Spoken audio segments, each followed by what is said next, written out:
தினம் காலை மாலை தொழுவதுதான் பக்தர்களின் வேலை. கண்ணிரண்டில் காட்சி தரும் சிங்கார வேலை. தினம் காலை மாலை தொழுவதுதான் பக்தர்களின் வேலை. 12 கண் மலரும் பூஜையின் வேளை. 12 கண் மலரும் பூஜையின் வேளை. என்றும் பணிந்து நின்ற பக்தருக்கு பலன் வரும் நாளை.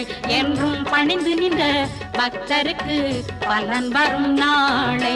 முத்துக்குமர சுவாமிக்கு தான் முத்தமிழ் மாலை. நல்ல முல்லை மலர் மணம் வீசும் பழமுதிர் சோலை.